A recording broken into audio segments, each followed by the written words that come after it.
This week in gaming, Xbox gives the axe to more staff. Ubisoft is bleeding money, and the PlayStation people want all that money, honey. Ubisoft taketh, PlayStation giveth, or no, Ubisoft giveth, PlayStation taketh away. I guess so. But guys, this is the NerdCave News, and I am one of your illustrious hosts, Zach Dykes, joined by, in the rugged American West, a pioneer discovered a hidden cave nestled within the mountains. Inside were vibrant crystals that shimmered, shimmer, humming with ancient magic. They were humming. Ancient magic. When he touched the crystals, a surge of warmth coursed through him, awakening a primal energy in the earth beneath his feet. He realized that he had uncovered something far more powerful than gold, a force capable of transforming the untamed frontier itself. This pioneer was the legendary Jebediah Elijah McRae. Well, I do declare, old Jebediah. I like it. It feels very Indiana Jones mixed with Red Dead Redemption. So, very Western name, some would say. Elijah McRae. And I do declare it's all perfectly legal. It's all perfectly legal. But what's also perfectly legal is where this name ranks. So again, you know me, Zach, by now. We've been doing this. We've been doing the name ranking for several years now. And your boy has grown fond of like the kings, the high kings, the great wizards. This name is great. Don't get me wrong. I don't think it deserves to be in the top 5. But now when I look at that 6 through 10 spot, looking at Aurelius Thorn, looking at Sir Nigel the Unassuming, was very underrated, by the way. I'm glad I he's kept that unassuming. It is. He unassuming. Is. Then you have Rafael Torres, aka El Lobo, Sir Elian of Reddingham, and then we have Eldrin Erevius. I think, because I like Sir Nigel in the top 7. I think I'm going to have to put him above. I think I'll have to put old Jebediah above Sir Elian of Reddingham at the new number 9 spot. Ooh. Let's go, Derek. Let's go. Now, my question to you, Derek, as we've ranked this, how many times are you going to shuffle the top 5? I don't remember exactly perfectly, but I think at the end of last year, that top 3 stayed the same for like a good portion, like a good halfway through the year. So shaking up the top 5, I don't know, man, because the only one in jeopardy is Nightshade, and maybe Maxwell Mindreach Stone. Like the top 3, it's going to have to take a lot to change it. Like God tier names essentially. But Maxwell Mindreach Stone and Nightshade are in jeopardy of moving out of the top 5 if you play your cards right. So it just depends. And that's more of a challenge to Amy and her creative juices. Don't get me wrong. True. She does fantastic, and she has her moments. But just throwing that out there, throwing down the gauntlet, as the kids say. Well, we'll see what Amy can come up with, because there's a lot of good ones she's put out there, and I'm sure we'll get more awesome ones down the road. I am currently trying to get the old TikTok working for us. We'll see if it works or not. Guys, let us know how you are down in the comments below. Joe says, I was in your state last weekend. We went to pick up a friend and her dog to be our roommate. Well, you didn't let us know. You didn't let us know, Joe. Where did you come from? Where did you go? Where did you come from, Cotton-eyed Joe? And Amy's willing to take up the challenge, she says. Let's do it. I want to see more people put in names. I want to see people, rise to the occasion. Right. To put in more names. But we'll see. I just want to see someone dethrone Amy as the top 5 queen. You know what I mean? Because when she's on, she's on. Very true. Very true. So, it's hard. It's hard to claim that spot. But you know what? You can claim our Epic Game Code. This episode is brought to you by the Epic Game Store, where you can support us by using creator code NerdCave at checkout, and our wonderful patrons, but more about that later. Derek, I want to pick your brain. I want to talk to you about a little game called Astrobot. Buddy, I've been waiting all week for this because let me just preface this, because I know you said you'd play it on the weekend. Then I saw it, right before the overnight I had to go to on Tuesday night, I saw you streaming it. And then I only watched for a couple minutes. I didn't comment. I saw you get to a certain level. I'm like, that's all I need to see. Bro's gone to my favorite, because when you said this is all my favorite level, I'm like, good. We are on the same page, my brother. So Astrobot has been such a flipping ray of sunshine. Like this is pretty much like a love, we said this with Astro's Playroom, right? Or at least I did. It was a love letter to PlayStation. This is pretty much like the next chapter of that love letter. And this is Team Asobi getting to flex their craft, flex their muscles, expand on their repertoire, and making a full-fledged game. Like Astro's Playroom was great. Don't get me wrong. It was a very fun couple of hours to dive into, especially finding the secret levels and like the hidden stuff.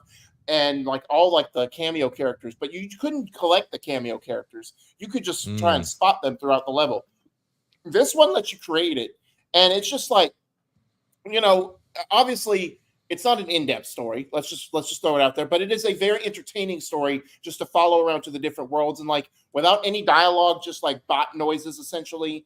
It is still telling like just the animations are still telling like a very humorous, intriguing story. And like it starts off kind of a little serious because like minor spoilers for the intro. Like Alien comes and like all the Astrobots are in the PlayStation 5, like it's the spaceship. And he comes and like rips that thing apart. I'm like, brother, this is kind of a little serious. And but from then it takes off, and you do the platforming levels. Like I love finding the puzzle pieces. Like, of course, there's regular bots in with the cameo bots, and like they tell you which ones are the cameo ones that you. And what I like to do, Zach, and I know more games are doing it, but what I found, like, because I haven't played a platformer in a very long time, since Astro's Playroom, is it tells you how you're progressing.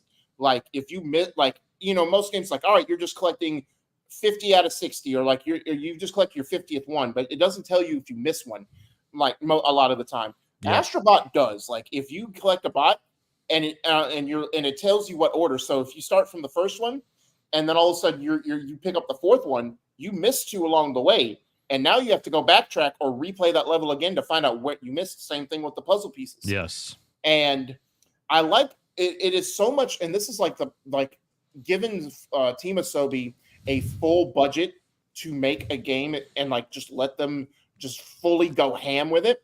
Like I saw like in the first galaxy you go to, it's like these little swirls. I'm like, what are these? And it's like, oh, here's a lost galaxy and the lost levels. And then that way you get extra. Now it's a little bit smaller. You get a few fewer bots to find and one less puzzle piece, but it's still like extra levels and extra. I'm like, wow. So it's incentivizes you even more to keep exploring, to find other worlds to do this. Yeah. And then in that galaxy, if you hover around long enough, you get to find these small one-off extra levels too. And you find like just one cameo bot. But there are some, and I don't know if you've experienced this, because let me ask you, you've made it through the second galaxy, correct? Yeah, I'm in the third one now. Okay. So you're not that farther behind me because I just started the fourth today. Okay. But I don't know if you saw this in the second one, but there's the sacred symbols are extra levels. I got the triangles, and my God, they are challenging. I'm glad I'm not the only one, because the circle are challenging. Because the next one, the sacred symbol ones, like I wonder if they're going to be eventually, because spoilers for the PlayStation Quickies, they are going to add one of the game modes is going to be a speed mode challenge run. I wonder if those are going to be the challenge speed run modes because they're short enough, but they're also challenging enough to get people to try and beat the times. I have a feeling that's going to be what those are. But my God, the armadillo one, like I don't know if you tried all four of them. The armadillo one, so flipping hard. I can't tell you how many times I died just in the like. Oh my! It was so infuriating. I'm like, is this Dark Souls? Is this this Elden Ring? I thought this was Astrobot. like I'm glad I'm not the only one because, dude. There was one of the triangle ones, like I kept dying. I just kept dying over and over and over because it was like you have to use your jets, but it breaks the platforms under you. And God, like I just had to give up at some point in time. It was just like, I had to leave planet. I'm just like, and what sucks is because like through the fuller fledged levels, they have save points throughout the this one is like you got to make it to the end. It's short enough, but you got to make it to the end. Otherwise, you have to start all the way from the beginning. I'm like, dude, come on, just like at least if I get halfway, let's get me to the halfway point.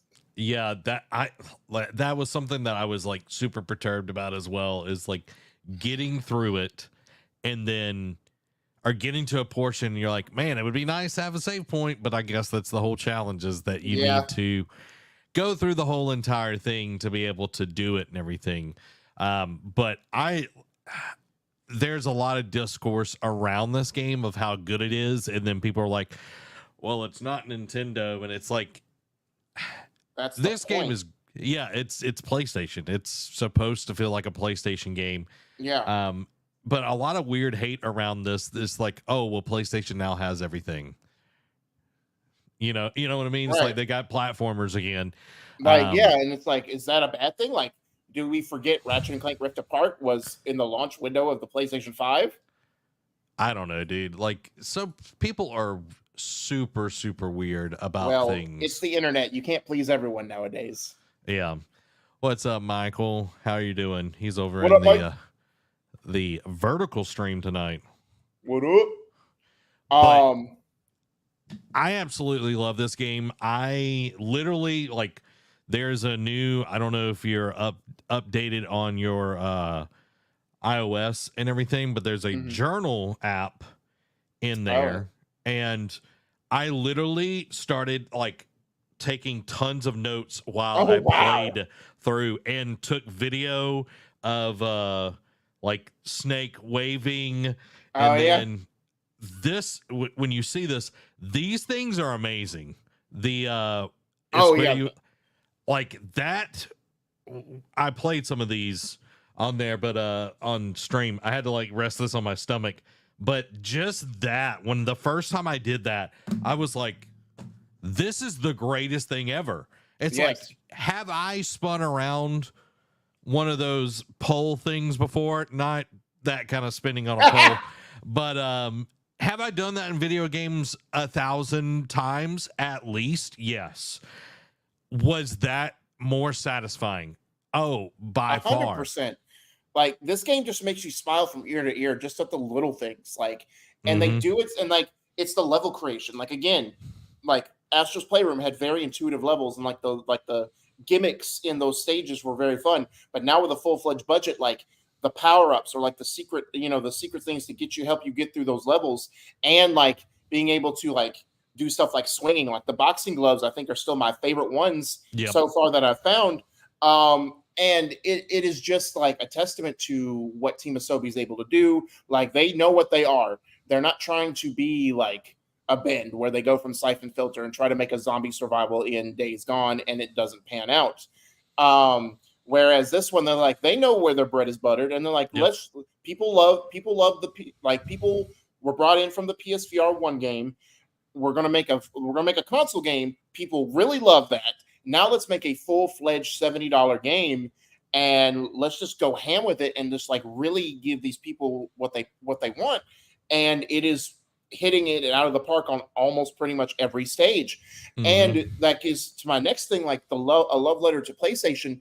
When you go back to your hub world and you're finding these parts, and like you're collecting the bots, like seeing them drop in, and then see like of course all the normal bots go to the center where the PlayStation 5 is. Then the icon characters go out, and then like you see these things that hover, like you walk by them and like these bubbles come up. I'm like, what is this? And as you're collecting the puzzle pieces, it fills out these extra things on the stage. And that's what, like, adding stuff to it just fleshes out the hub world even more, and you see it change. And then after you complete each galaxy, like, you open up a new part of the hub world to explore and get special items, like more puzzle pieces. And then, like, just the gacha machine. The gacha machine was the first one. And, like, that's, and the characters that have the little bubbles hovering over them, stuff that like, oh, I have a gacha thing that you can unlock, and it adds more to the world. Like I got Dante from Devil May Cry, right? And it's like it unlocked his guns, and it's like just comboing. So he's just like sitting there like comboing an enemy. Cool. and I'm just like, that's so, and all like the Castlevania characters and like the undead characters are sitting under the shadow of the PlayStation 5 casting it because they can't come out in the sunlight. It's so well done. And I don't know if you tried this, but I don't know what they do before you get their gacha item, but they don't really do much before. Okay. Yeah, that's what I figure. But if you go up to and hit them, it's like they do like a special interaction too, and it's like it's so well done. And then after you beat like the boss, you unlock like a special character that unlocks like a special world for you to beat, and like that's where you find the PlayStation inner part. Mm-hmm. To go in there, and like the themes, like the first one, I feel like is more nostalgia. I feel like that's like it because spoilers again, it's Ape Escape, and I feel like that's more of like a hit in Japan. Like I don't know many people that still talk about Ape Escape here in America, but like the next two, like of course the second one, our favorite level. I'm not going to spoil that here, but if you saw Zach's stream, like that was like, and like the intuitiveness to add stuff from that universe, like that, just like, oh, it was so good. Like I'm sitting there watching you, and you're just like going ham, like going crazy over like the little details. I'm doing the same. I did the same freaking thing when I played through that. I'm like, oh my god. So they did it. And then the third one is just as much of a love letter to that franchise. And then like they add like when you beat that, they add because you collect a bunch of characters in that little stage too, and then it puts like a platform, and then like all the characters around it, and like it just fleshes out the hub world so it doesn't feel like just a barren desert. So it's just like, okay, it's just like the little, like they've done all the little things that people probably wanted more out of from Playroom, or they just were just like, hey, people would really enjoy to do this. And it is just, again, yes, there are frustrating things about the game, like there are too many opportunities to die. Now as part of that, because I'm trying to rush through it, yes, because in that armadillo level on the triangle stage, I mistimed my jump at the very end, going back to like the frustration, and I had to go I was right there at the end, and I had to go all the way back. I'm like, man, bump this. So like, yes, does it have those moments? Yes, but it's also so much fun and so much of a joy that it's almost like a little bit of masochism where it's like, all right, I got to go back again, got to do it again, got to try this different, like the want to do it. Now I see why the Souls people do what they do, like the timeless trial and errors that they do. I kind of get it now. Derek comparing Astrobot to Souls game. Oh, that is a hot take if I've ever heard one. But if this game didn't load as fast as it did after you die, that would be an issue. Correct. Because you don't have health and everything, and that's one of my only, it's not necessarily even a gripe. It's like you're so easily killed. Yes. In this game. And I'm glad that in the boss fights you get, 2 hearts and you have 3 lives essentially. Correct. Because if it was just you get hit and you're done, like it would be untenable. Like you wouldn't be able to beat them. With the attention to detail from the music to the little, like there's like a cable in several of the levels, but it's literally a PS1 controller cable. Yep. I didn't notice that until literally like Tuesday night. And I was like, oh my God, that's a PlayStation 1 controller cable. Yeah. So just those little things like that. And then playing Ape Escape, like I remember playing it, the demo disc, back in the day. I didn't ever play the full game. But I remember the frustration of playing it, and it felt just like that playing Ape Escape on this. And at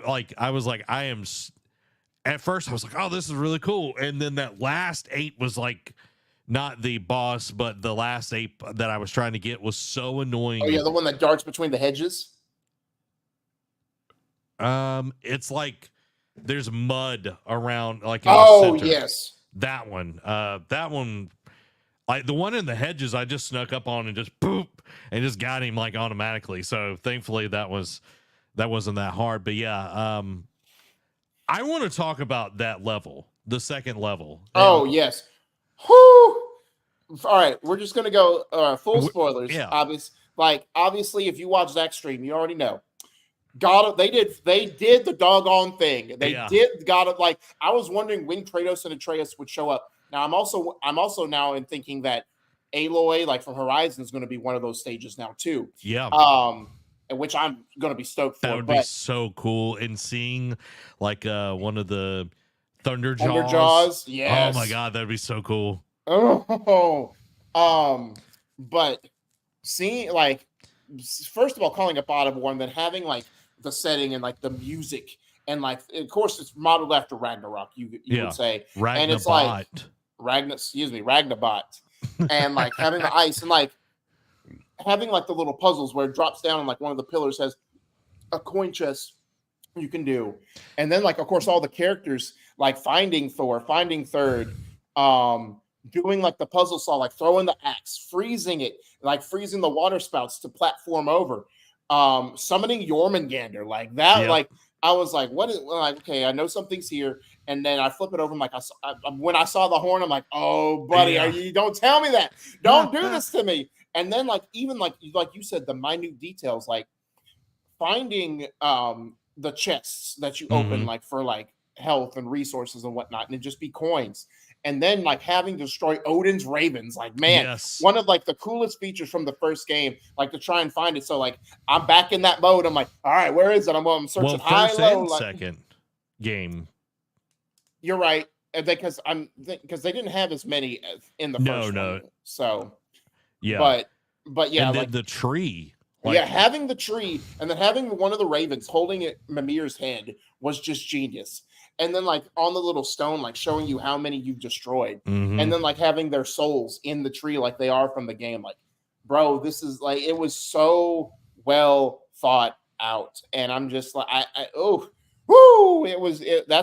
arguably my favorite level. And then like, of course, the final end boss, like Needhog, like, of course, it's a boss from Ragnarok, but having it be like a giant pig was cute. And it was a nice play on words. Yeah. And then having the tree from, what's her name? Because I'm thinking Freya, having the turtle tree, and then like flipping it on its back, and you can flip it. I'm like, it was so many callbacks to the first two games that was just so done well in that level. Like that is definitely a masterclass in how to build a proper platforming level.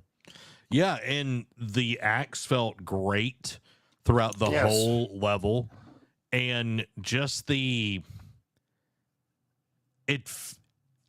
looked like Astrobot, but it felt a lot like God of War, which was really cool. Just like, the Ape Escape felt like Ape Escape. Right. And that's cool too, is like those were different, like not just finding all like, because it's all just like cameo characters in those levels, but also like you become the main character, like you're donning them and you gain their powers. Like seeing him transform into Kratos with the beard was just so great. And then him coming back and going, Rah! Like doing the roar. And then hearing like, because I missed it the first couple times, but then I was like, boy. I'm like, yes!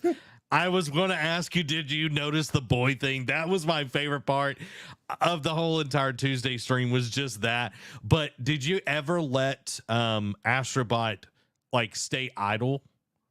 Oh yeah, about smashing the health stone. Yeah. He also does the Rage Stone as well. See, that one I didn't because Yeah. I something told me I'm like, because when you let him idle just at a regular level, he starts like calling out to see, just to see if his fellow bots are there. Like, Yeah. let's see what this does differently. And I just see the health. I'm like, that's cool, but I didn't see the Rage Stone. Yeah, and then like having Agrabota like playing God of Bot, Ragnabot, and then having like all the wolves around her. Oh, and and like, everything. and you're talking about like callbacks to the two games, like the little secret passes that you slide in between to get to like. I'm like, I'm like, just everything about that level just was like they paid attention. Yeah. They know they did the doggone thing.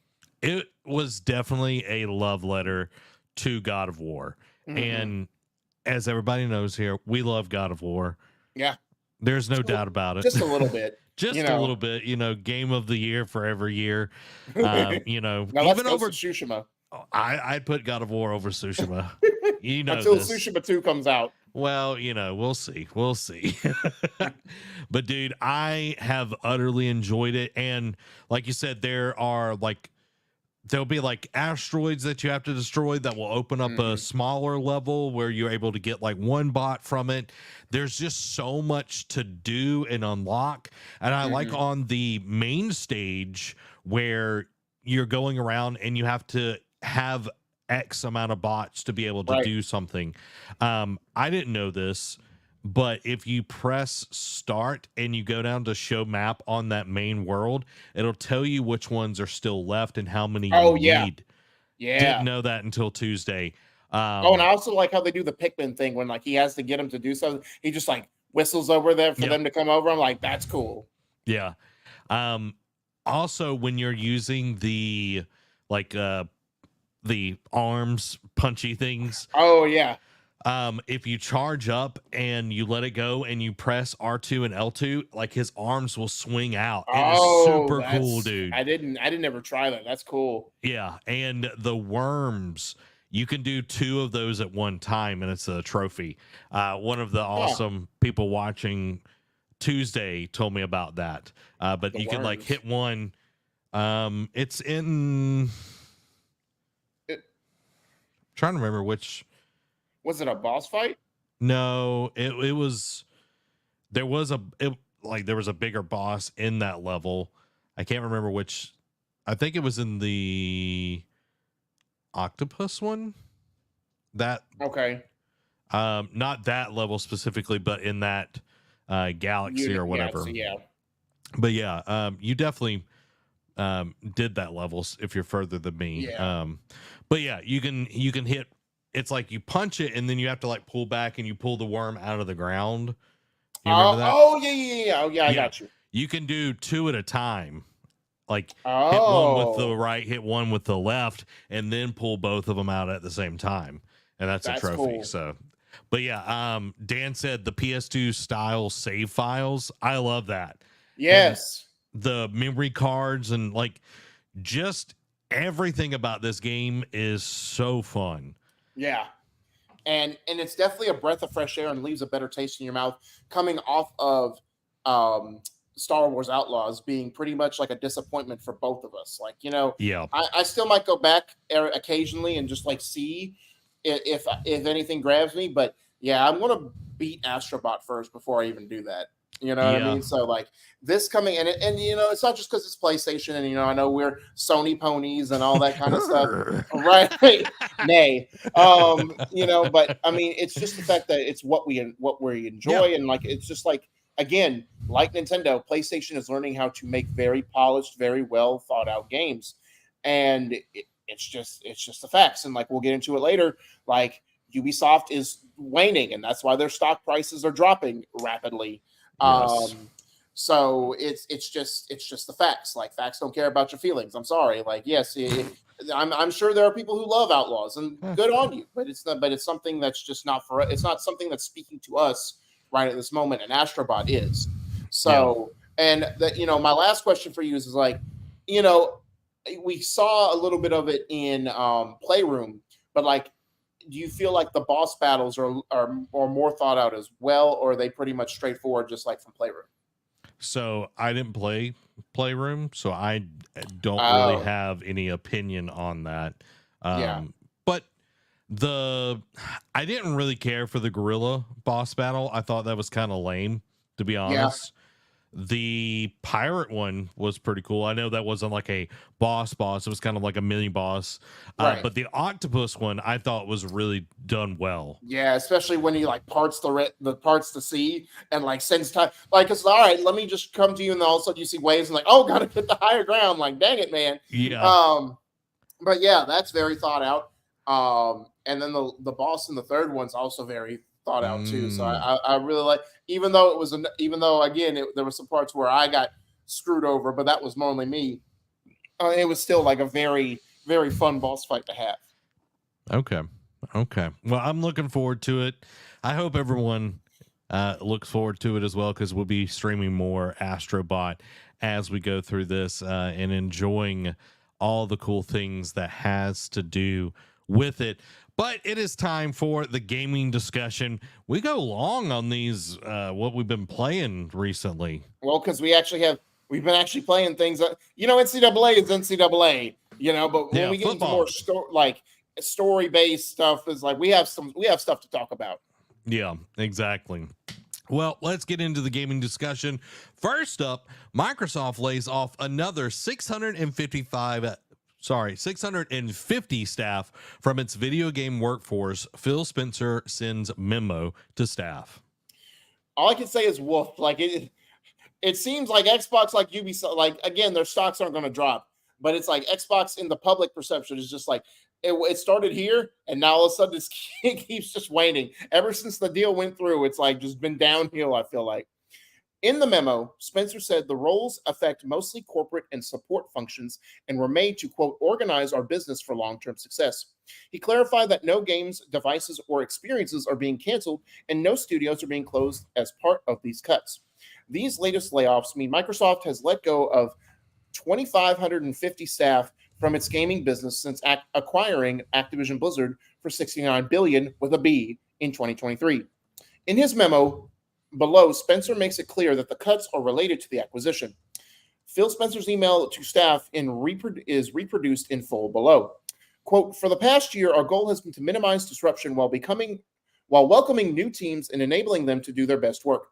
As part of aligning our post-acquisition team structure and managing our business, we have made the decision to eliminate approximately 650 roles across Microsoft Gaming, mostly corporate and supporting functions, to organize our business for long-term success. I know that this is difficult news to hear. We are deeply grateful for the contributions of our colleagues who are learning that they are impacted. In the U.S., we're supporting them with exit packages that include severance, extended healthcare, and outplacement services to help with their transition. Outside the U.S., packages will differ according to location. With these changes, our corporate and supporting teams and resources are aligned for sustainable future growth and can better support our studio teams and business units with programs and resources that can scale to meet their needs. Separately, as part of running the business, there are some impacts to other teams as they adapt to shifting priorities and manage the lifecycle and performance of games. No games, devices, or experiences are being canceled, and no studios are being closed as part of these adjustments today. Throughout our team's history, we have had great moments and we have had challenging ones. Today is one of those challenging days. I know that going through more changes like this is hard, but even in the most trying times, this team has been able to come together and show one another care and kindness as we work to continue delivering for our players. We appreciate your support as we navigate these changes, and we thank you for your compassion and respect for each other. These cuts follow the already eye-watering 1,900 layoffs Microsoft had to its gaming business earlier this year, and continue the video game industry's torrid time of late. Microsoft closed Hi-Fi Rush developer Tango Gameworks and Redfall developer Arcane Austin as part of those cuts. PUBG publisher Krafton later picked up Tango Gameworks, saving around 50 of the 100 staff. Speaking to IGN in June, Spencer said, quote, I have to run a sustainable business inside the company and grow. And that means sometimes I have to make the hard decisions that frankly are not decisions I love, but decisions that somebody needs to go make. While Spencer had recently insisted Microsoft's video game franchises are getting stronger and Xbox console players are as high this year as they've ever been, Xbox console sales have plummeted, and the gaming business is now bringing a number of its exclusives to rival platforms, including PlayStation 5. Xbox hardware sales were way down again in Microsoft's quarter four, the latest financial quarter we have figures for. While gaming content sales skyrocketed again thanks to the company's acquisition of Activision Blizzard, gaming revenue overall appears to be doing more than fine in terms of year-on-year comparisons, even setting quarterly records, but these are largely due to the boost offered by Activision Blizzard. It wasn't there to make money for the company last year. Now it is, so the numbers have gone up. Gaming revenue was up 44% year over year, but with 48 points of net impact from the acquisition, which indicates that Xbox, not Activision Blizzard related business, isn't doing as well as it was last year. Xbox content and services revenue fared better, up 61% year over year with 58 points of net impact from the acquisition.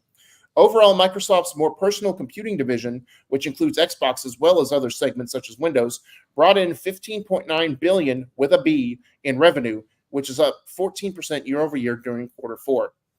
So it's, again, at least it was more corporate jobs and not developer jobs to an extent, but it still sucks. Like 650, yep. and granted, I get to an extent, when you do a merger, you're not going to need the same people for a small division across the board, So of course it's like, hey, Sally, I know you were HR rep, but we already have 10 HR reps here.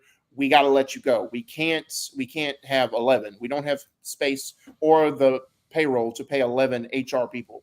So like that kind of stuff I get, but it's still like 650 people and just 2,500 layoffs from them, like, is ridiculous. This year. Yeah, just this year. Yeah, because I saw something. I don't know if we get to it later on. I think we do in one of the PlayStation things, but that so far they've tallied over 11,000 layoffs this year. Well, and it's like you think about Xbox, they had a big round of layoffs last year, I want to say, with 343 and various others. Right. So like this is just continuing. And to Michael's point, he says, wonder what the FTC thinks about this and the European equivalent, where they said, we're not going to be, laying people off and all of this. And it's like, so far you've laid off, I literally highlighted it, 2,550 people this year alone. Yeah. And it's kind of crazy. And Amy's point, this memo sounds so insincere, and right. It just sounds like corporate gobbledygook. Yeah. It's platitudes and, we blah, blah, blah, this, that, and the other. And at the end of the day, 650 people lost their jobs today at Microsoft. Yeah. And like Phil Spencer saying like, oh, it's something I don't want to do, but I have to. It's like, that's just, garbage in my, like that's hot. That's a hollow apology. Like, yes, I know everyone has to make tough business decisions, but at the end of the day, when you're still being able to put food on your table and 650 people are now scrambling to find that way, doesn't come off as good. Yeah. And Nadella, which is the Microsoft CEO, I know a lot of this because we've talked about it before. A lot of this is coming, and we talked about it a lot when they laid off the 1,900 people. A lot of this is coming from Microsoft. They want to turn a profit, and they are making every which way happen, because if you can cut overhead, then you can make up profit. And them making 15.9 billion in revenue sounds great, but like how much of that like actually translate into net profit? You know, you got staff, payroll, all of that good stuff. You've got buildings, depending on how many people are working in office. And then you've got the gaming division side of things where it's a little bit more complicated, where they're all over the place in different cities, different countries. It's a very different kind of thing. And it's like, okay, yes, you don't need multiples, redundancies in your company, but when your company balloons, it's like you're going to need more people than you think. Correct. I don't know. Again, this is one of those things. It's like you're not getting anywhere by having these big corporations buy other big corporations.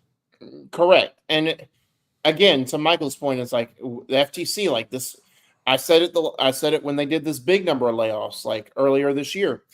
And the FTC is probably just beside themselves because they're just sitting there saying, "We told you, tried to warn you, you didn't want to listen, and now this is what you get." Yep. Good job, guys. This is you made your bed, to lie in it.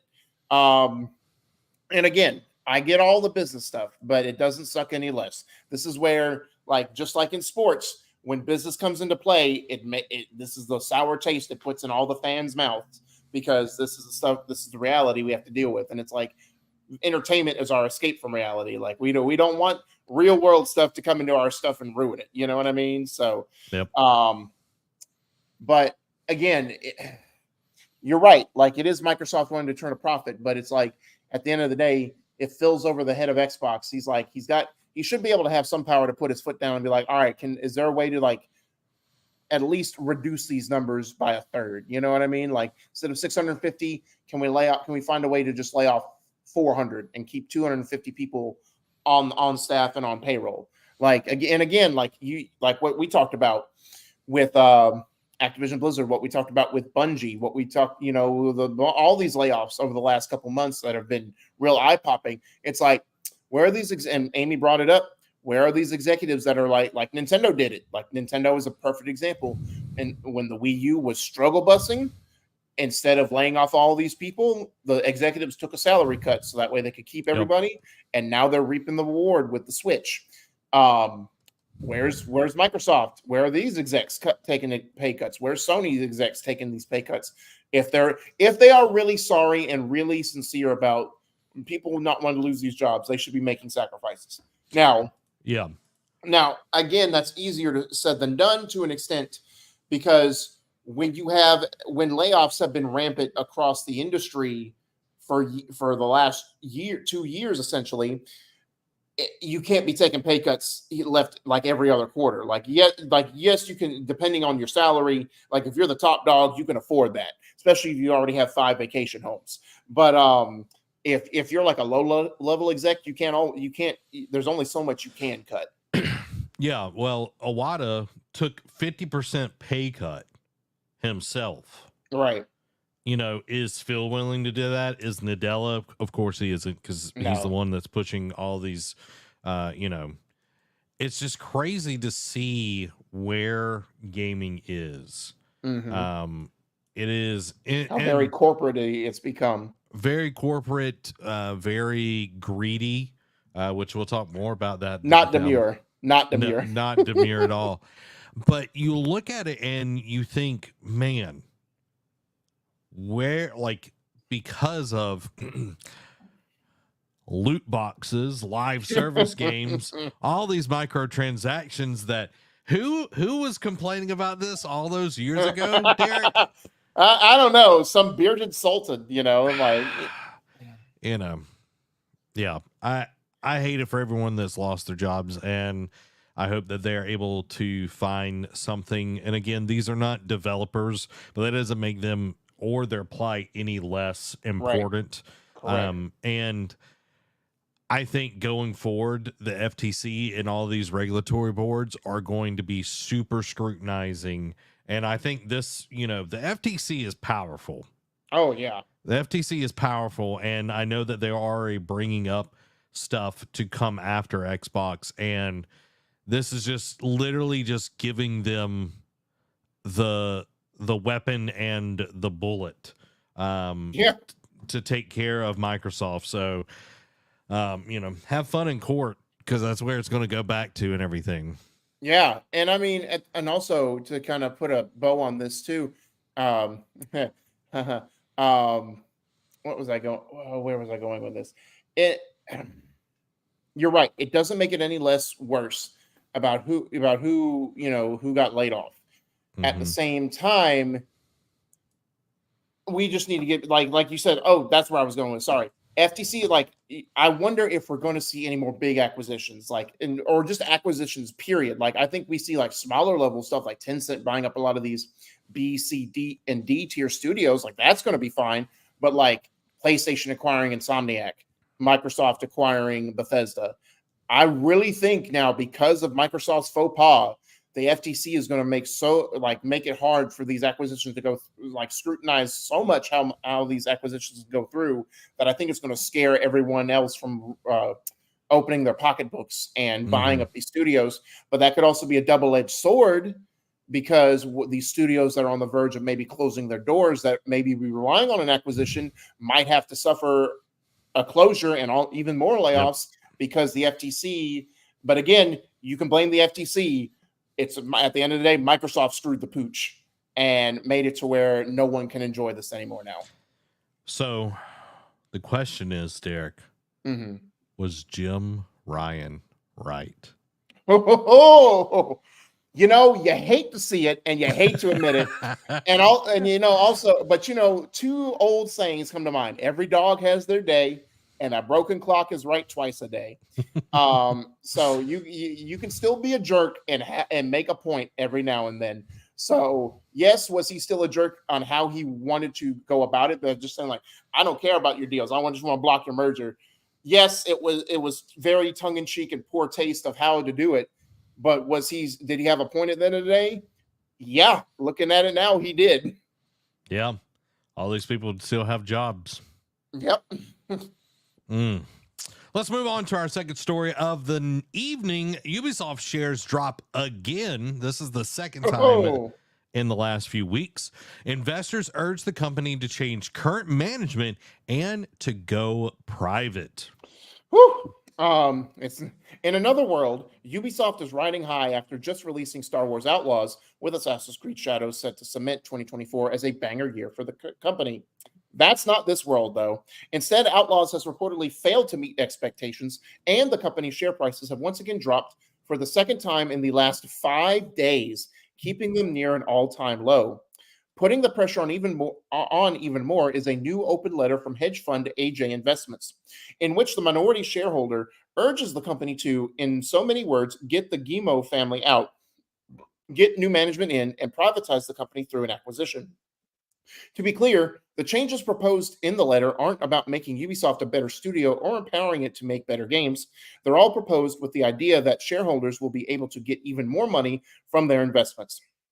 The letter calls the current state of Ubisoft mismanaged, and that shareholders are hostages of the Guillemot family members and Tencent who is taking advantage of them. It also threatens to start a proxy fight and alleges that the Guillemot family and Tencent are purposely plummeting the share price of the studio to buy shares at a lower cost and take a majority position within the company. AJ Investments believes that with minority shareholders owning about 70% of the company, they can convince enough of them to challenge Guillemot and get him and his family out of the company. Again, it should be noted that this is all meant to be in service of shareholders making more money, not Ubisoft being a better game studio. Yves Guillemot has by no means been a perfect leader. Ubisoft's own devs have called for his resignation many times before. But part of AJ Investments' proposal in the open letter is to be even more aggressive with cost cutting, which will mean more layoffs. Ultimately, AJ Investments describes wanting a leader who will be the cold, calculating, shareholder optimizing type that only does what's best for shareholders. And, originally when I saw this, I'm like, just reading the headline, right? I was like, this doesn't sound so bad. Like, it is time. I think it is time for Gives to move on. But then reading this, it's like, oh, this is a worse idea than what's going on right now. Yeah. Now, yes, is there worry about them purposely plummeting the shares to buy it up to basically fight off AJ Investments and like they fought off Vivendi to keep it in house? That's not. I could see that, and that's not such a bad idea. But this proposed way of AJ Investments going about just changing it to basically put more money in the pocket goes back to our previous story that we just talked about. And it's like, why are we doing this? Like, let's lay off more people so we can put more money in our pockets, because that makes sense. And we'll get to in one of the PlayStation stories, it talks about layoffs again, like how the games industry is viewed, like how it's not corporate greed. I'm like, this clearly shows that it's all about corporate greed if it's to be true. And it's just... it's just maddening. It's just like, at least they're being open about it. That's all I can say. But man, it's not good for Ubisoft. No, it's definitely not. And welcome to the show, friend and caller, Bo Knows Gaming. What up, Bo? What's up, guys?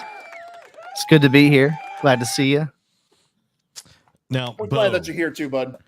How would you turn around Ubisoft? What would be your plan?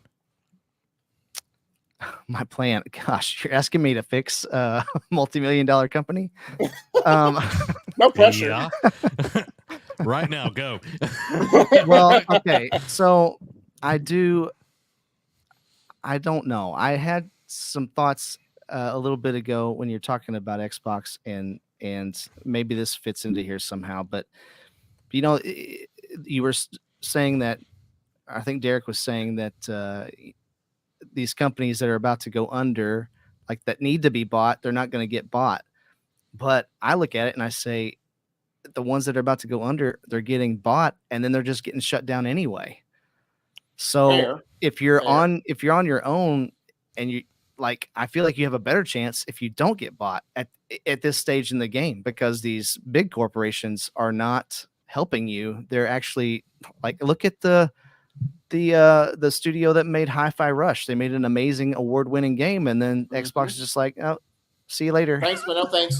Yeah. But before that, it's like, hey, we're going to make you multi-platform and then close you down. Well, right. And Toys for Bob, thankfully they got out. Yeah. Right.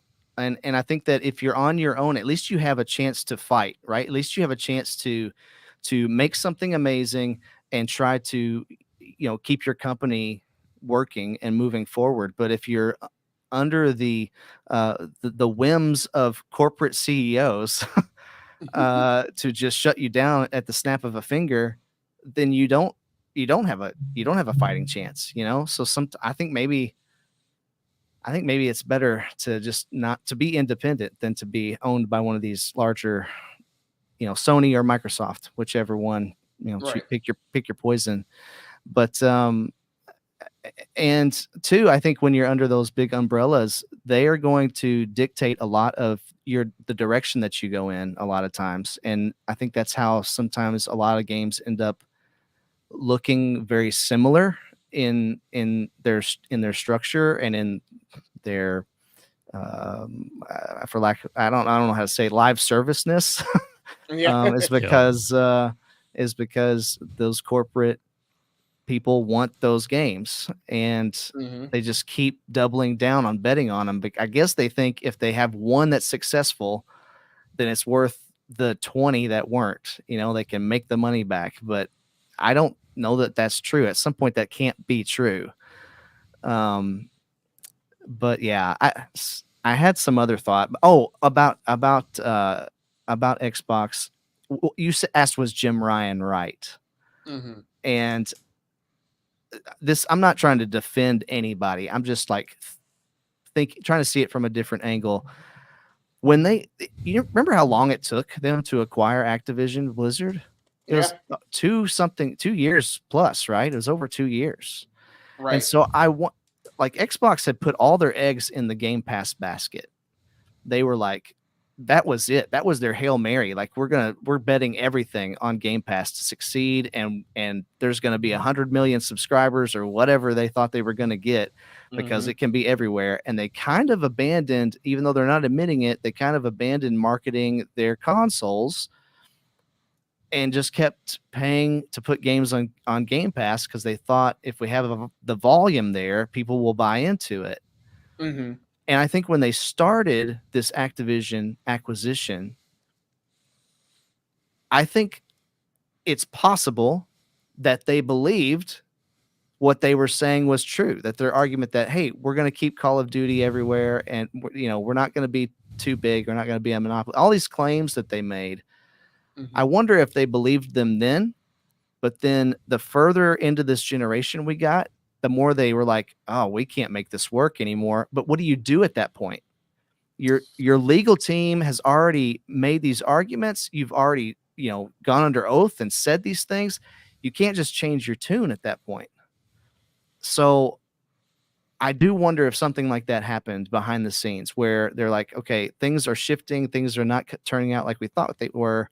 So we're going to have to make some adjustments. And I think they dug themselves into a hole with this Game Pass thing and abandoning exclusives, not abandoning exclusives, abandoning kind of the console itself.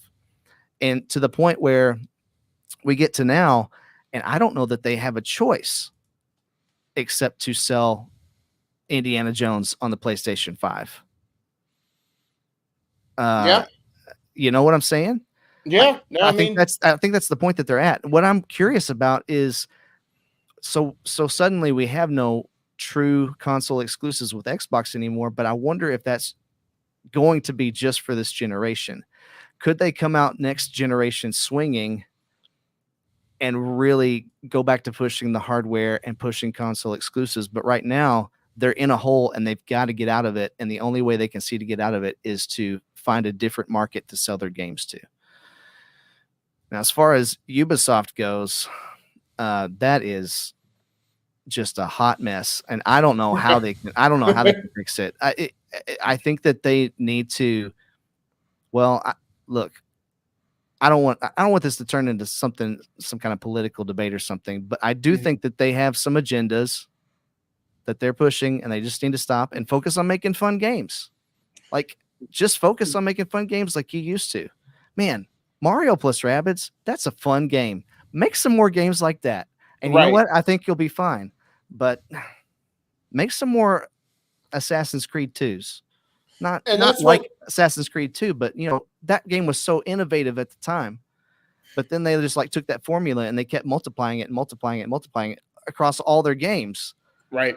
And that's what I talked about with Zach last week, right? About how I feel like Outlaws, like the stealth missions are just are kind of shoehorned in from Assassin's Creed.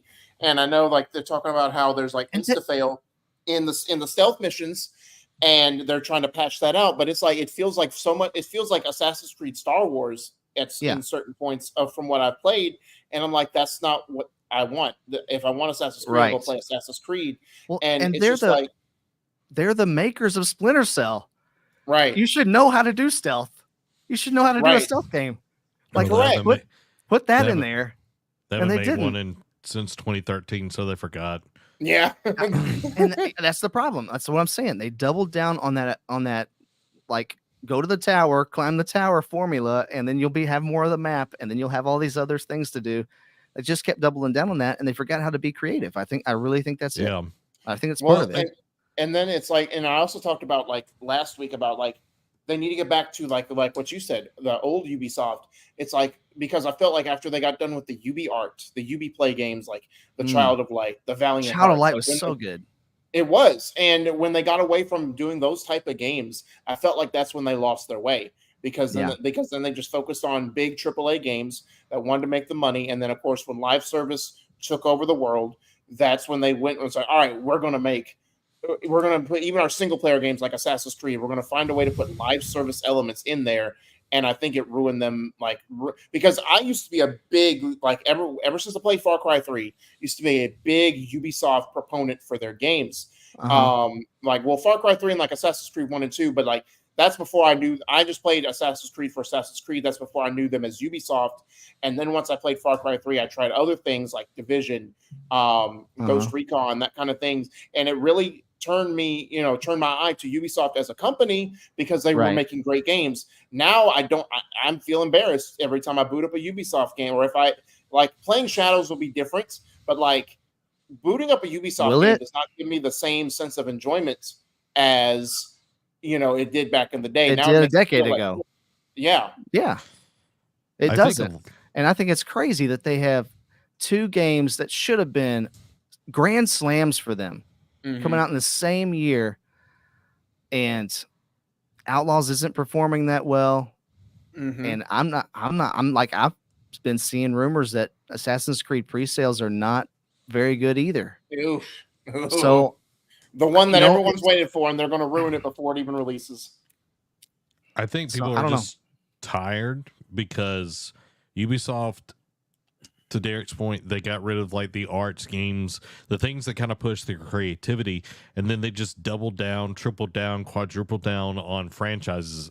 Ubisoft is the 1-to-1 correlation of the movie industry, where they find a franchise, say Star Wars or Marvel, and they just keep hammering it and hammering it.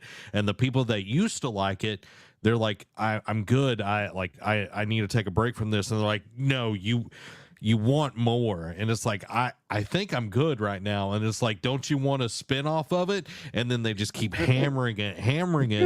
And it's like, you run these franchises in the ground, and then no one wants to buy them. No one wants to invest in them. And it's across the board. Assassin's Creed. You've got Just Dance, Ghost Recon, Siege, all the things that like just keep coming out. But then you have things like Rayman. You never see Rayman. And then you've also got Splinter Cell. You never see Splinter Cell. Like there are so many things that just don't come out anymore. Was Rayman Legends the last Rayman game to come out? And that was in 2013. Was it 2014? I thought it was 13, but it doesn't matter. It was a long time ago. Yeah. Like that is a franchise character. That's the face of a company, Rayman. Yep. Like that could be a really good, and they're just not using it. That could have been their Astrobot. Right. Exactly. It could be their Mario or their Astrobot. Yeah, absolutely. And they're just ignoring it completely. And then you like Watch Dogs. Watch Dogs, like the first Watch Dogs had a pretty good, like there was an idea there. Mm-hmm. And I think that they could have developed on that in a different way that would have made it better, but they just kind of ruined it and then abandoned it. And Splinter Cell, I mean, gosh, Splinter Cell, I don't understand. I don't know like what the data is on game sales for Splinter Cell, but I feel like that was a huge mistake, leaving that alone for the last 10 years. Yep. Agreed. Like they just kept funneling more and more of their people and more of their money into Assassin's Creed and Far Cry and forgot about everything else. keeps letting us know every once in a while, be like, hey, we're still hard at work trying to make Splinter Cell the game you want. It's like, cool, quit telling me and just do it. Right. Looking at VG charts, don't know how accurate this is. First, Splinter Cell 6 million. Pandora Tomorrow 2.8, 2.5 million for Chaos Theory, which Chaos Theory was great, but that was at launch. None for Double Agent. Conviction 1.9 and Blacklist 2 million. So there was definitely a fall off from the first to the second, but I think with today's marketing and everything, you could get even more because there are more gamers now than there were. Back then. That's true. And see the hype for Metal Gear. Yeah. Did they even market? I mean, how much did they really market Splinter Cell? Like, fair. Honestly, like, not really. Not as much as Assassin's Creed or Far Cry. No. Yeah. I don't think I've ever seen a Splinter Cell commercial. Yeah. It's kind of crazy. And like to this AJ Investments, like wanting someone cold, calculating, and like shareholder focused. Like, yeah, you're going to make more, quote unquote, more money. You're going to be able to squeeze more water out of the rag. But when you get to the point, the consumer will eventually stop buying. Like, I am a hardcore Star Wars fan, and I'm not watching stuff anymore. Like, it's just none of it interests me at this point. And it's just gotten worse and worse. Same thing with Marvel. Like, I think everybody and their grandmother liked Marvel, and then it's less and less, you know. I know Derek really loved the Skrulls TV show. He's just loved that one. That was for me. That was rock bottom for them. Like it was like, especially coming off because I think I watched the third Ant-Man movie right before Secret Invasion came out. I'm like, oh, I need to wash this out. I need to wash this bad taste out of my mouth. But yeah, no, and I agree because it's like if you find someone who's just a straight businessman, you're not going to get the product you want. And it's like, oh, cool. We want someone who does investments. It's like, okay, cool. If you hire people who only makes games that are going to want to be major sales pitches and fatten the pockets, people aren't going to buy those because it's just going to be a by the numbers game. Yep. And that's going to appeal to no one. and it's going to plummet the shares even worse. I do think part of the problem too with them specifically is that, for a long time they would put out a game and then 3 months later it would be half price. And everybody got used to that. Yeah. And we expect that now. And they haven't been doing that in the last couple of years. Like the Prince of Persia game is still often, most of the time, still $30 or $30 or $40. And that game was really good. You played that game, didn't you, Zach? Yeah, it's an excellent game. Yeah. It should have sold a lot, but I think a lot of people were waiting for it to be 10, because it was a side scroller. Go on sale for $10 or something, and they haven't done that. And but they did that to themselves because that's the expectation of the consumer now. So I think that's part of their problem as well. Like Nintendo's not having any trouble selling games for $60 because they never put their games on sale. No, true. But Ubisoft does. And Nintendo, God love them, they know how to manage their franchises and come up with interesting ways of building different games around them. Yeah, that's true. Like, you've got all the sports ones, then you've got, Luigi's Mansion. Like there's like how many Mario games are there out there? There's a billion. But they all it's like, yeah, you're still playing as Mario. There's still foundational things, but you go from Mario, a side scroller, to an RPG. That's huge. Right. Mario, you got Mario Party, right? You've got Mario Party, but then you've got Mario Golf. Like those are different kinds of games. Yeah. Then you got Mario Kart. Like they're all, and then like you said, Luigi's Mansion, which is kind of like a spinoff, but it's a totally different kind of game, and it's an incredible game. So, they do a really good job with that. It's true. So I don't know. Another thought about Ubisoft, I guess, is something that they could try is take some of these franchises that they clearly do not care about and just license them out to smaller devs to make games out of them. You don't want to make a Rayman game? Well, let this other developer license Rayman's name and make a Rayman game for you. And then you don't take on any of the risk really, because clearly you don't care about the character anyway. Right. But you get paid for somebody else to make the game instead of you having to pay to make the game. I guess they could try that and see if that works, help them out. Kind of do what Disney has done with their franchises since they closed down their game development over the last 10 years. Yeah. Guys, I know Ubisoft is struggling right now, but you want to help a small, independent, USA-based company. Guys, make sure to subscribe to the NerdCave News on podcast services around the globe and over on YouTube. It helps us out. It's their only way of marketing is you subscribing and giving us a 5-star review. And if you don't do it, then we're going to have to take Derek out back and beat him with a pool noodle. Hold on now. Hold on now. We're going to have to beat him with a pool noodle, guys. So go over there, subscribe to us, and make sure you subscribe here on YouTube for more awesome content just like this one. It's time for some PlayStation news. First up, the PlayStation 5 Pro has been officially revealed, and buddy. I know I didn't watch your video, but I saw you made a video on your thoughts, Zach. We'll get to that in a minute.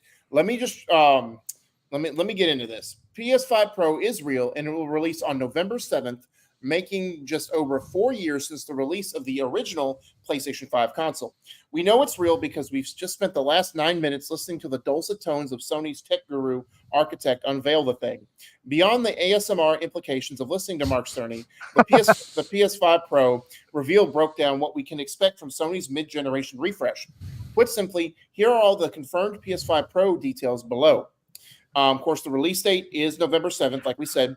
Price point is going to be this is going to be the hot topic, is $700, and very much denotes a console that is arguably going to be a niche product, much like the PlayStation 4 Pro before it.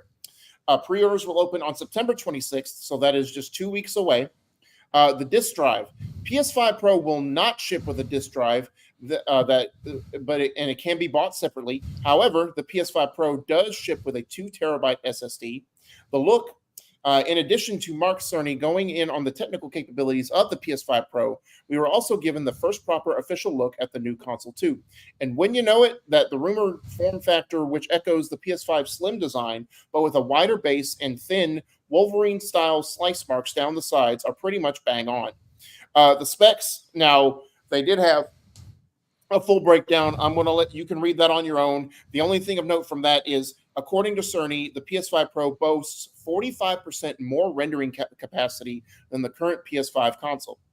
Then they introduced some of the actual upgrades for the console. The first being the PlayStation Spectral Super Resolution. For a PS5 Pro, Sony has confirmed that its mid-gen console refresh will support something called PSSR, which is essentially Sony's own proprietary take on the upscaling and image reconstruction techniques that are already used by hardware vendors such as AMD and NVIDIA.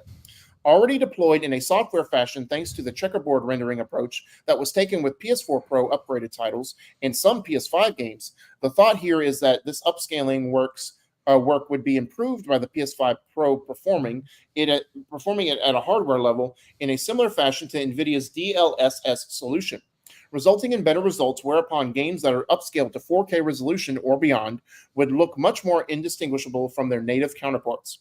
Powered by a bespoke AI machine learning block on the PS5 Pro silicon, where PSSR is employed to raise the perceived screen resolution to 4K from a much lower resolution. Developers will gain access to much more of the PS5 Pro's power that would normally have been spent trying to get games running in native 4K, with no discernible visual difference when compared to a game running at 4K via PSSR. To demonstrate, Mark Cerny showed off The Last of Us Part 2, Marvel's Spider-Man 2, and Ratchet & Clank Rift Apart, resulting in a dynamic where players can get performance-level frame rates at 60 FPS or higher, along with a higher level of detail that you wouldn't normally get in fidelity mode.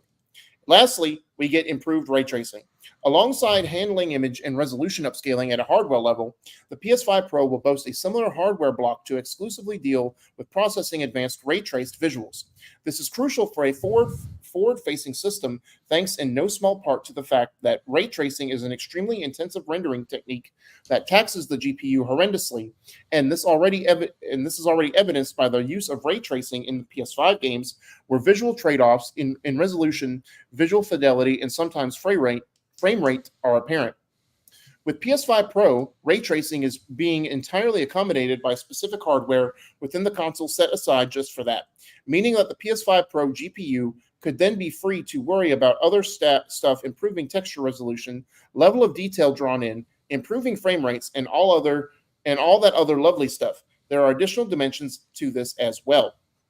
Zach, I know, of course, the hot topic is a $700 price point. I get all the arguments from both sides about with inflation and blah, blah, blah, blah, blah. I know you said you were going to watch the presentation. I know I didn't see the video, but I know you did a reaction video to it. What are your original thoughts, or what are your thoughts on this overall? This is definitely a piece of hardware that is meant for the tech people heads. The people that love tech. And if you're wanting this, I know a lot of people, like, even I want to say PlayStation came out and said this. It's like, hey, if you really want this, trade in your PS5 Pro and you'll get it for half off now. And I'm like, or if you don't have that money, get a refurbished PS5 for half the price. The AI and everything is interesting. Watch Bo's breakdown as well on his channel. The way they showed that off was kind of weird. I 100%. It was like really like in the middle. Did you notice how? So they would cut the image down, darken the size, and show you like the middle section, right? Mm-hmm. Then some of the games they would zoom in a little bit. Like I think Ratchet and Clank, they zoomed in a decent amount to the crowd. Yeah, but then on Spider-Man, they didn't zoom in at all. Yeah. Did you notice that? Yeah. They you're supposed to look at a tree and some cars on the street or whatever, and it did not zoom in at all on the two images side by side. Huh. And like that was really strange. And they're like, can you see the difference? And I'm like, no, not really. Right. The only one that I could tell a difference is Last of Us Part 2, because I'm literally playing that right now. But that was the clearest version of it. The ray tracing looks great, though. Hogwarts Legacy looked incredible. It did. That part where it's like it goes into the Great Hall and like all like that. I was like, oh man, I agree. The fidelity mode on the PS4, PS5 Pro running at 60 frames per second compared to the original running at 30. Right. Like that's super cool. And like again, Last of Us Part 2 looks so much better on that. Is it $700 better? I don't think so. But again, this is a very niche thing. Derek, I know you bought the PS4 Pro. Like, what was that like thought process for you last generation? Like, was that something like, oh, I gotta have this? Well, okay. So with mid-generation refreshes for me, right? Because it's only been like it's technically started in the PS2 era, right? Like where we got a slim and PS3, like my thing is like if it ain't broke, don't fix it. So I run my consoles into the ground. Like I had the OG PS3 backwards compatible. It had the yellow light of death. Thanks God of War Ascension. So I was playing it that one time, right? Online, and so I was forced. I got a slim PS3 only because I needed a console. The PS4 Pro, like this is the PS5 Pro is like my original thought process with the PS4 Pro. It wasn't enough to justify me spending more money. Now, yes, the PS4 Pro ended up being the original cost of the OG PS4 by the time it came out. So, but I wasn't enticed to spend $400 again until they did a special limited edition God of War PS4 Pro. That was the only way. Reason I bought one is like, all right, cool. I'm going to get God of War is my favorite franchise. Let me just get this. PS5 Pro, because they're not really doing limited edition consoles, like they're doing faceplates, but they're not really doing consoles, doesn't really entice me. Like I know they're even doing controllers, but still, it does not move the needle. Like I talked about it last week because you asked me, Zach, like will I be interested in getting a PS5 Pro? I'm like no, and like I said, to ruin a PlayStation quickie, they took a poll, and only about 10 to 15% of people who took the poll are interested in getting a PS5 Pro. And now, and like you said, is it $700 better? No, arguably not. And I know, like, again, it's very niche. This is a mid-console refresh. If this was a new console generation, still, yes, $700 is a lot. But at least you're coming in with a new hardware, new games to play on it, and like you get more out of your games. With this just being a mid-generation, it's the same system, just with slightly better improvements. It's like, I know it's not a great comparison, but it's like the new iPhone every year, right? There's like small incremental things for more of a price. And it's like $1,000. Yeah, nope, I'm good. I'll wait till my iPhone runs into the ground or becomes obsolete, and then get a new one. That's how I view everything in my life with tech, because it's a major investment, and I'm going to get the most out of my money. I think that's wise. I think that's really wise. I mean, and just to be content with what you have is I think a virtue. But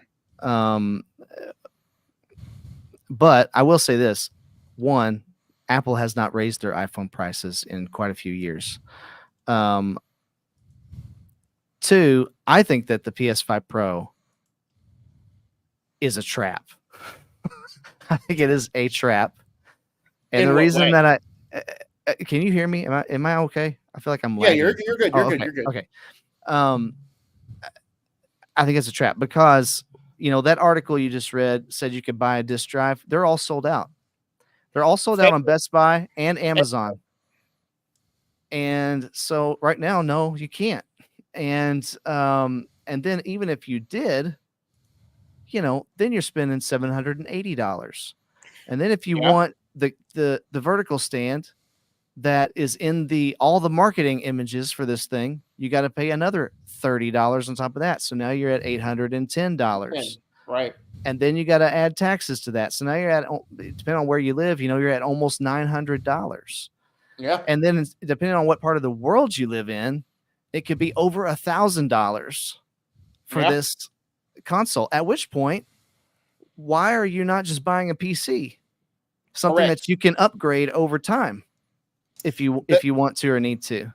Now, and take your games with you. Now, here's what really gets my goat about the disc drive part is that console gamers are in a really tricky situation. PC gamers don't care because they've been buying things digitally for years, and those and Steam is most likely not going to close down anytime in the near future, right? It's sitting in a pretty good spot, I feel like. But every time we start a new console generation, those digital stores shut down.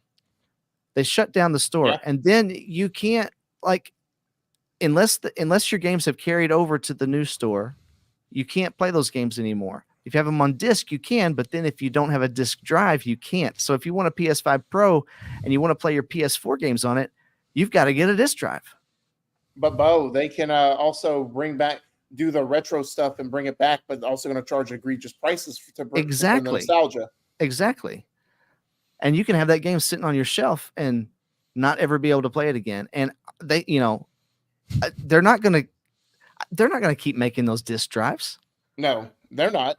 And I mean, they want you to go all digital, and they want to get rid of physical media. And the reason they want to do that is so they can control the prices. If the only place you can get a PlayStation game is on the PlayStation Store, then there is no reason for them to ever run a sale of any kind, or they have you hostage.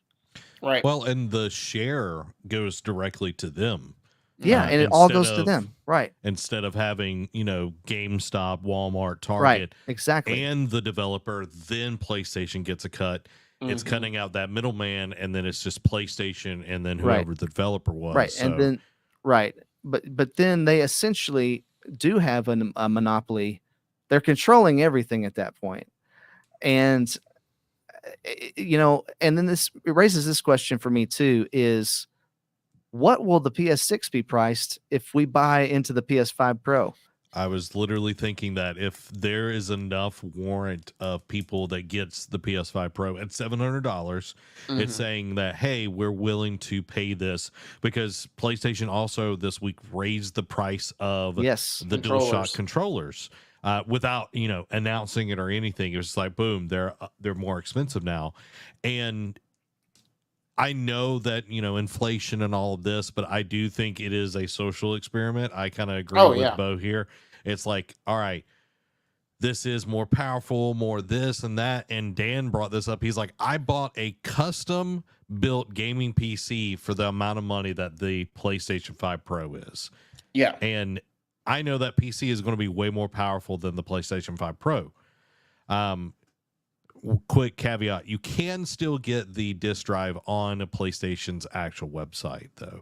Oh, okay. So did want to put that out there. Okay. But yeah, this is kind of crazy, and I think this is just for the people that have play money, and I ain't one of those. It's going to have to be, because the people that aren't going to be able to buy it. It's just too much. Yeah. Right. Well, and I said in my video, it's like, just like the PS4 Pro, that is the base, the very minimum of what the next console generation is going to be. So whatever the PlayStation 5 comes in with, PlayStation Super sampling, Super Saiyan rate, like it's going to have that in the PS6. Yeah. So start saving up now. Yeah. So when the PlayStation 6 comes out, you have the money to be able to buy it, instead of putting yourself in a bind when Bacon is, your firstborn child. It's it's like, you got to be smart about these things. Yeah. Go listen to some Dave Ramsey. Here's a question for you. Next spring, will Indiana Jones look better and run better on the PS5 Pro than it does on the Series X?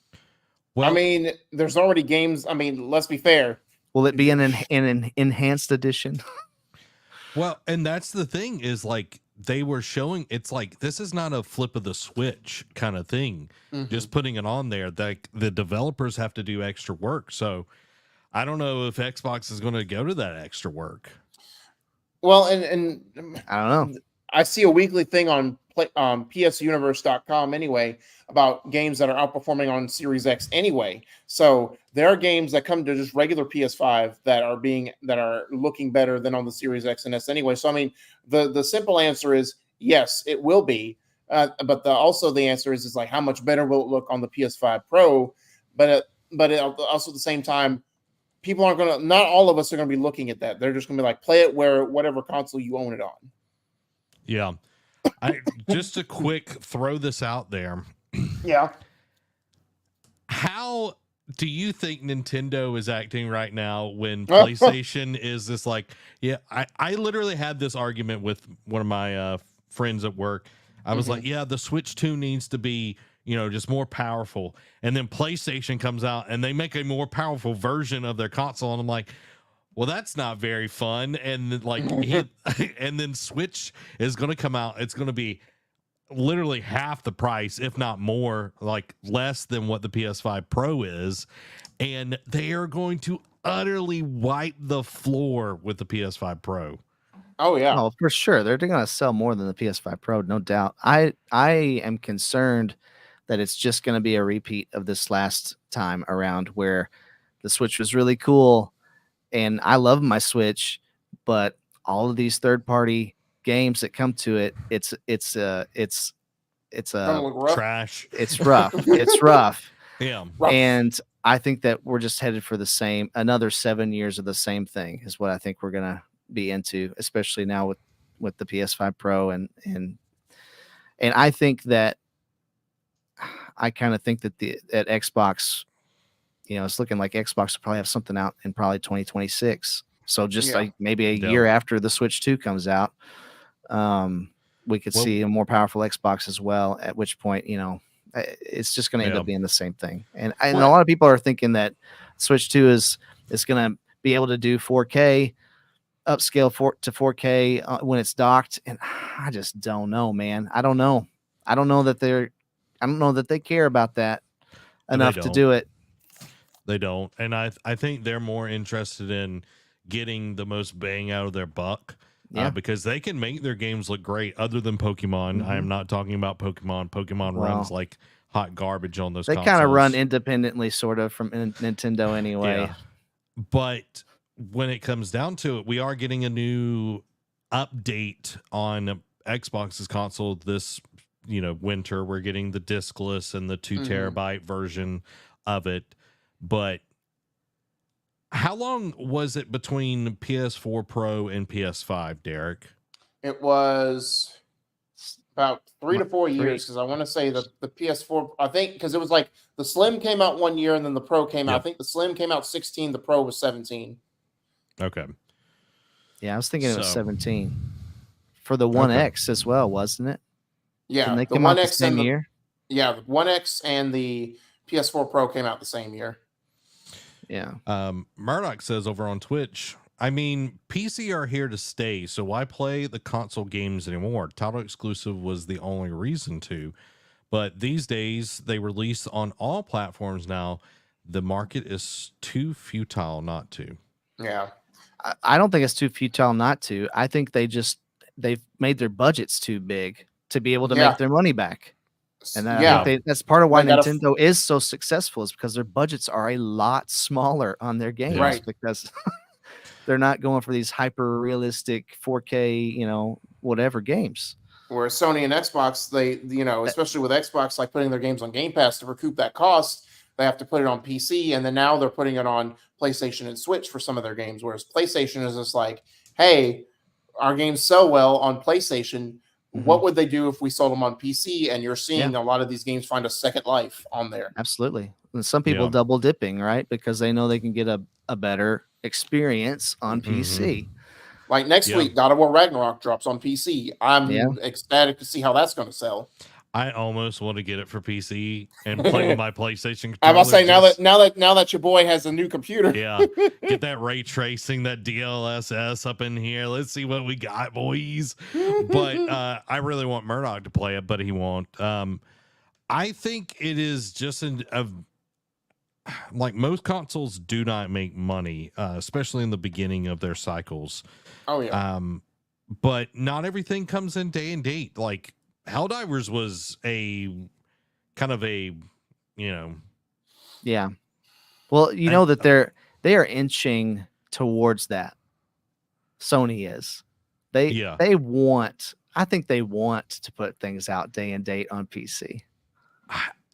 Yes and no, because I think they enjoy like teasing and getting that market hyped up. Murdoch, even I was introduced to Horizon on PC. I'm in that market.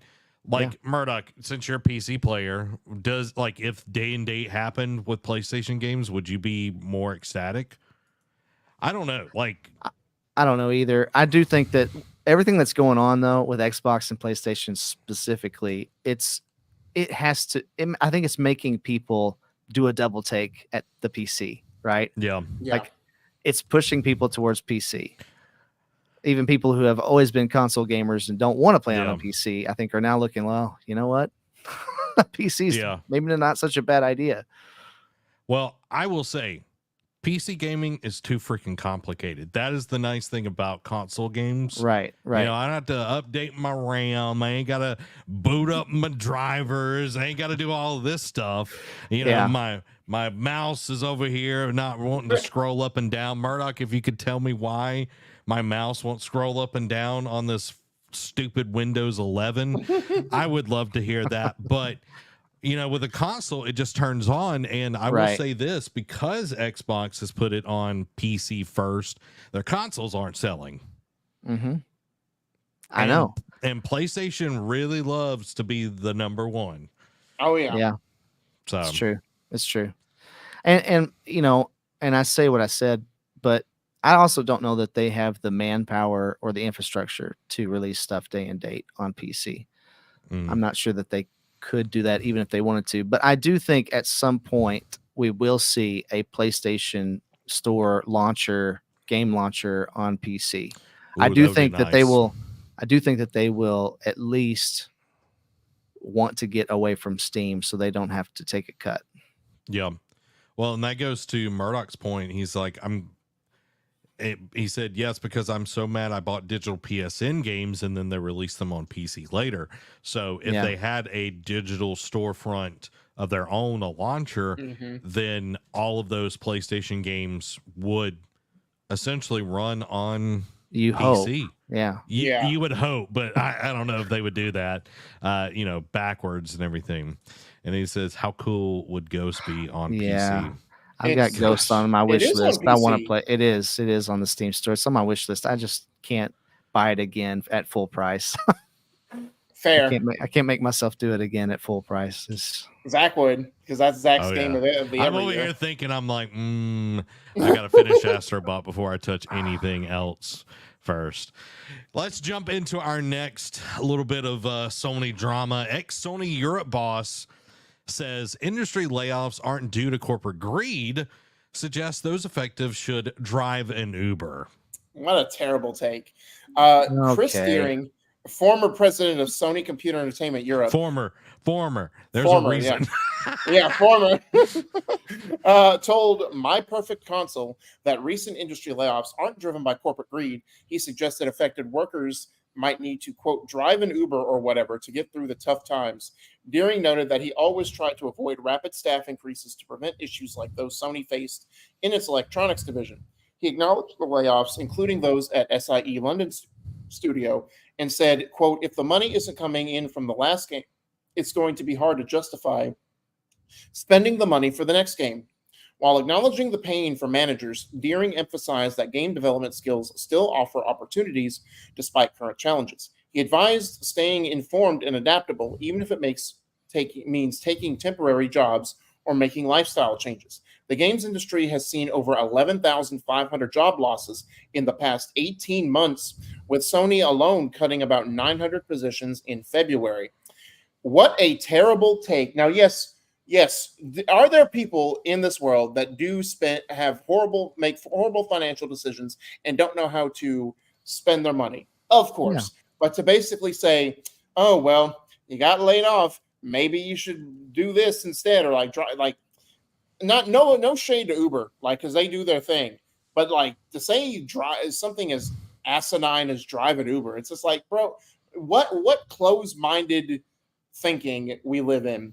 And he's like, it's not due to corporate greed. Well, if you scroll up if you rewind the video back about an hour ago when we're talking about Xbox, it's like, no, this was definitely to pad their stats. And to the next story with Ubisoft, it's like, hey, maybe we should make it private and get rid of the management so we can focus on people who want to raise the share prices and increase investor funding. It's like, you say it's not, but then we have two instances where it is. So which is it? Are you maybe in Europe it's not, but here in America it is. And it's like, it just boggles my mind that someone like it's like, who are you having these conversations with, and what type of leader were you in the PlayStation Europe division that you probably were a dictator that ran with an iron fist and probably had some stuff go on behind the scenes and you were forced out. Like, I don't know. Well, let's not speculate on that side of things. With alleging anything. well, if we throw in stones at glass houses, game is game. Fair is fair, in my opinion. I agree with, I actually kind of agree with something he said in here. If the money isn't coming in from the last game, it's going to be hard to justify spending the money for the next game. That's just business 101. Well, right. Like, you need to have revenue. There needs to be cash flow and all of that.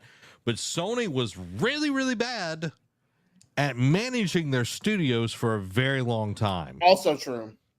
And then they were like tightening down and doing all of this kind of stuff. And it's like, you can't just whiplash people. Like, you need to be consistent. And if there is that, like, there needs to be reason. But I do agree with if the money isn't there, but drive an Uber or whatever. It's like, how about y'all stop mismanaging studios? Correct. And we wouldn't have this problem.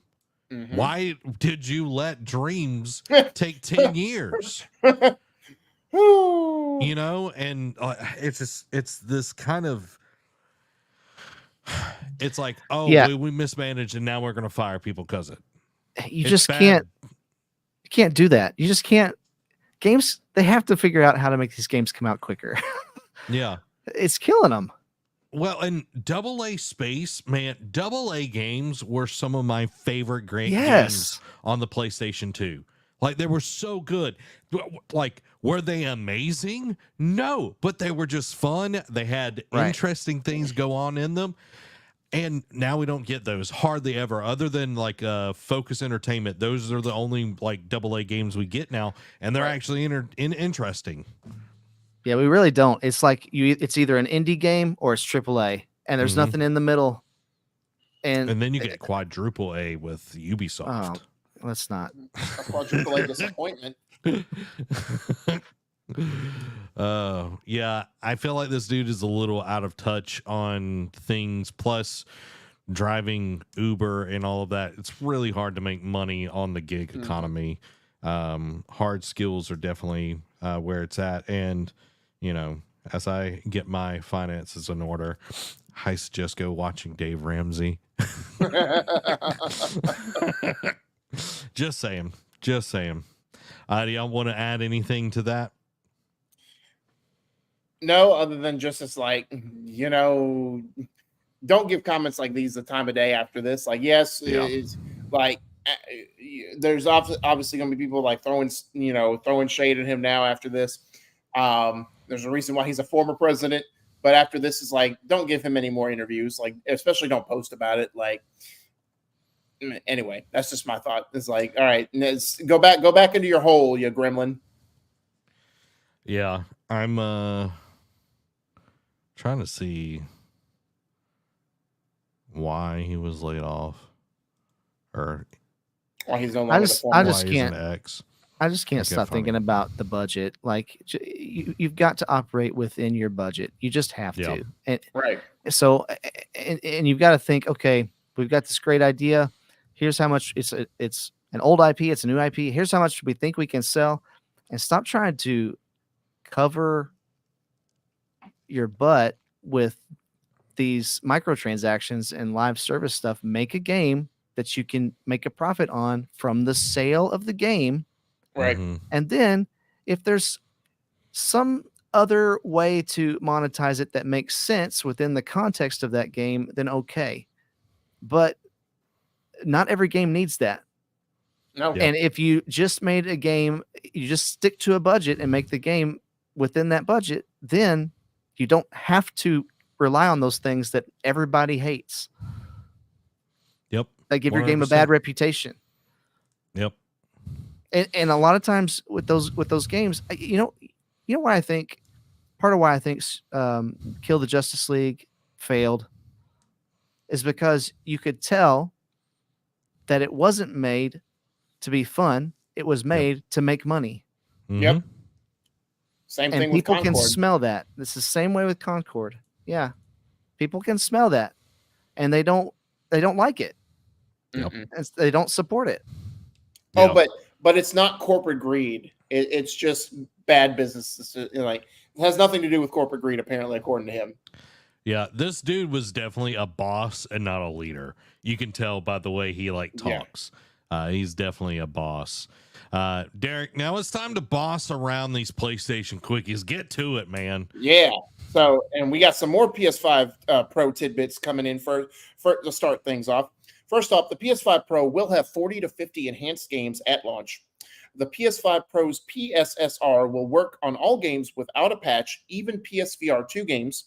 The Pro supports 8K and visual refresh rate. The Pro is compatible with all current PS5 accessories.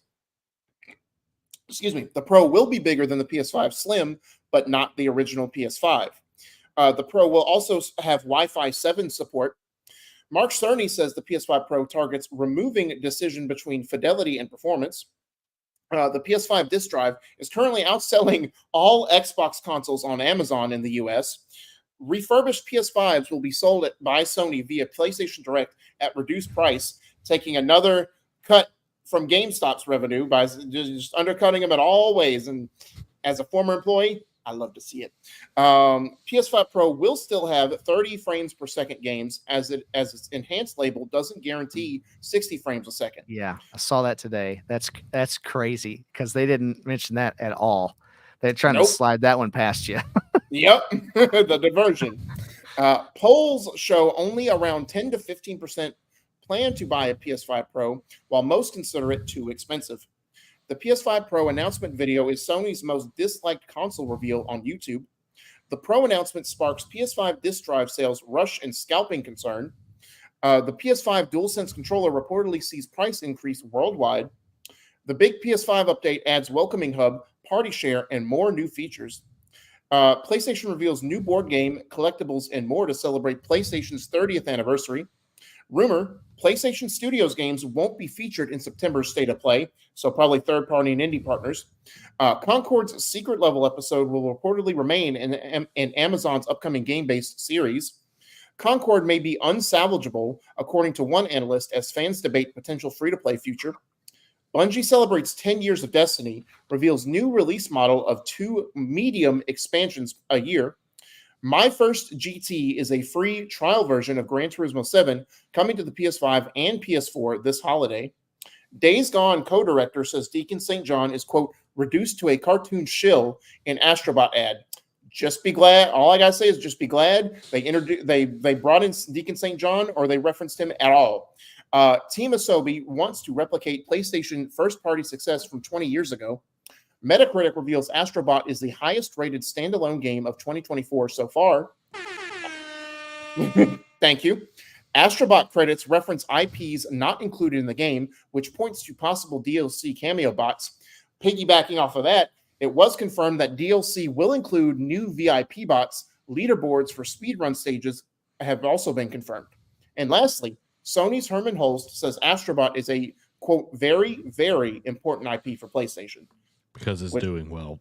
Correct. Yeah, it should have been important to him for years. Yeah. Like we're in a situation, no joke, where Astrobot is probably going to be a Game of the Year contender and might just win. That's and you know what? It doesn't have microtransactions. It's not live service. It's just a freaking fun game. Yeah. Maybe we should make more of those. I don't know. I know it's crazy to say. You talking crazy now, Bo. We don't do that here. I'm gonna have to mute you, Bo. I have a Sony representative standing at my door, giving me the signal, so can't keep saying that. I think this one is interesting. I have it highlighted on my end. My first GT being a free game, because we all know that around Christmas, a lot of people get new consoles and everything, and them giving a free trial version of Gran Turismo, I think is a really good thing, because also Nintendo loves packaging that Mario Kart in there, so having something like that will be cool as well. Right. I loved Gran Turismo 2 back in the day. That was a good game, a very good game. It's time, everyone, for the Patreon Quick Hits. Patreon Quick Hits are brought to you by our wonderful patrons. Go support the Nerd Cave by getting your very own Nerd Cave membership to help us continue to make awesome shows like this one, Eat, Sleep, Anime, Car Thoughts, all the cool things that we do, and the live streams that we brought back on Tuesdays. Whoop, whoop. Guys, y'all go support us over there. Become part of the ship, part of the crew over on patreon.com/nerdcave. Now for the Patreon Quick Hits.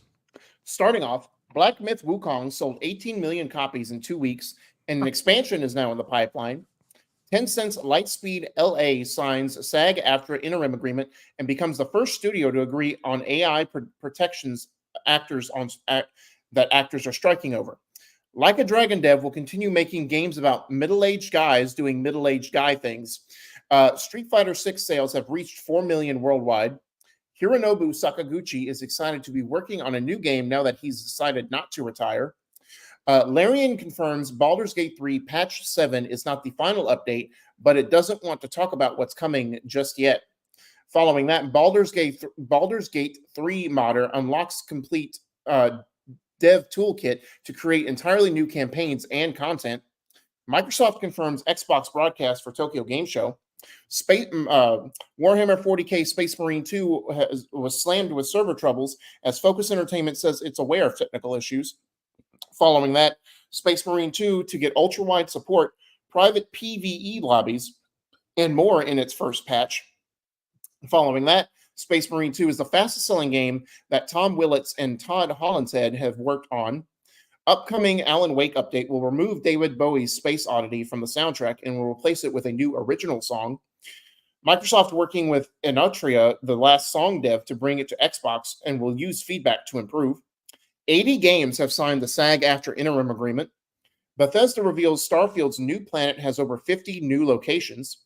Machine Games is encouraging Indiana Jones players to not use gunplay, but their whip and wits. From Software has several new projects in the works as it launches new recruitment campaign. Star Wars Outlaws to address punishing instant fail stealth missions in new patch. Lost Boys Interactive has issued another round of layoffs. GTA 6 delay rumor has been shot down by Jason Schreier after hearing from 6 Rockstar employees. Ubisoft shares drop again. Forgot to take that out because I made it a story. Roblox will start letting game makers sell their games for real money.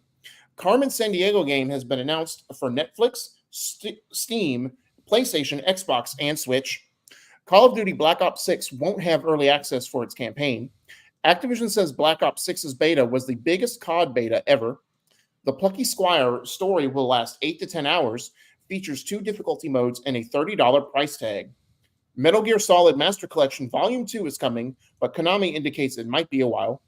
Dead Island 2 Ultimate Edition due out October 22nd, alongside free New Game Plus and Horde Mode update.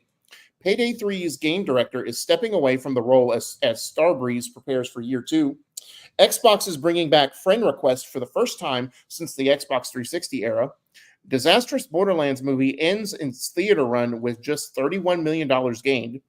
And lastly, Xbox Game Pass standard tier doesn't include Call of Duty Modern Warfare 3, Starfield, Diablo 4, and more. Oh, man. I really want to play Space Marine 2. I know. I keep seeing things, and I just keep seeing Gears of War.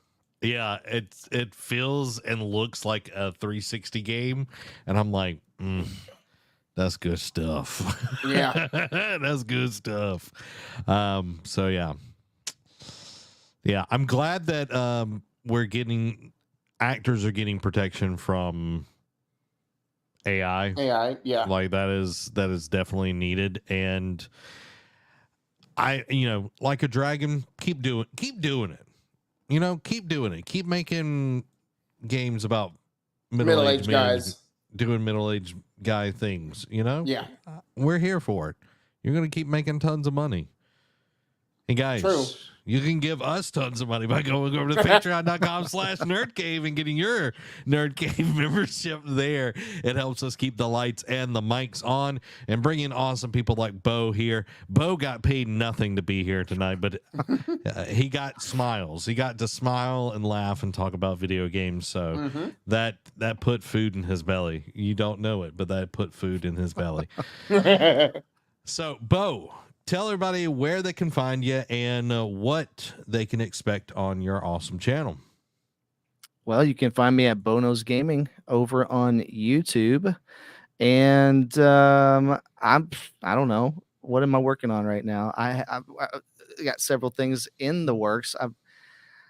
I've been doing some more VR content recently.